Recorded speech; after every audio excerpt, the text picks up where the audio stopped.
Sexta-feira, 12 de julho de 2024. Olá, este é o seu programa Lições da Bíblia.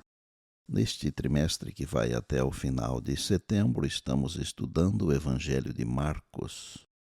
O assunto desta semana, um dia no ministério de Jesus.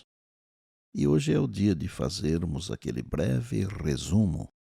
Vamos iniciar com o verso memorizado durante a semana, que está em Marcos 1,17, e diz: Disse-lhes Jesus: Vinde após mim, e eu vos farei pescadores de homens.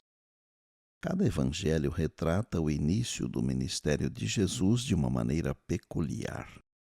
Mateus apresenta Jesus chamando os discípulos e depois pregando o Sermão da Montanha. Lucas narra a história do sermão inaugural de Jesus, pregado em um sábado na sinagoga de Nazaré. João relata o chamado de alguns dos primeiros discípulos e o casamento em Caná, onde Jesus realizou seu primeiro milagre, seu primeiro sinal. O Evangelho de Marcos começa apresentando o chamado de 4 discípulos e descreve um sábado em Cafarnaum, bem como o que aconteceu depois. No domingo, vimos que os chamados de Deus para o discipulado podem ter nuances diferentes, mas, em síntese, todos eles têm o mesmo propósito, que é transformar homens e mulheres em ganhadores de almas para o reino de Deus. No chamado feito a estes primeiros discípulos, vemos que existem os dois lados do compromisso. De um lado, Jesus prometeu: Eu vos farei pescadores de homens. Do outro lado, eles, deixando tudo, seguiram a Jesus. Este é um princípio que marca todos os chamados feitos por Deus. Na segunda-feira, aprendemos que logo no capítulo 1 de seu livro, Marcos registra que logo após a vocação dos discípulos ou o chamado aos discípulos, Jesus realizou vários milagres. O primeiro registrado é a cura de um endemoniado na sinagoga de Cafarnaum.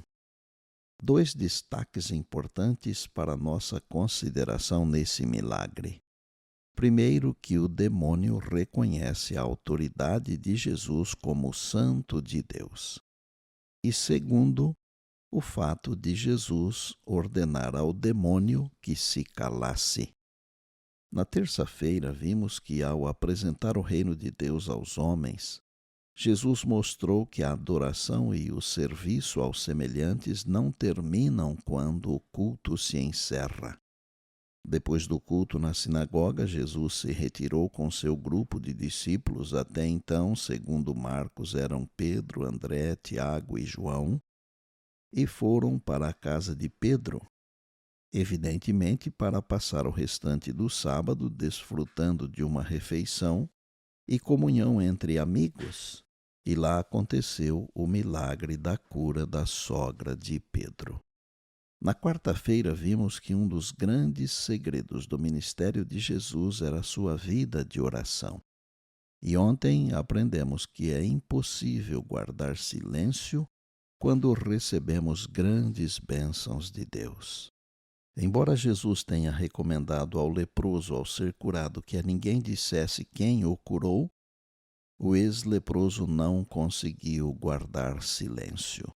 Porque é impossível guardar silêncio quando se recebe grandes bênçãos de Deus. E por bondade, lembre-se sempre das palavras de Jesus: Passará o céu e a terra, porém as minhas palavras não passarão. Eis que venho sem demora. E lembre-se que a voz é nossa, mas a palavra é de Deus. Bem, amanhã tem mais, se Deus assim nos permitir.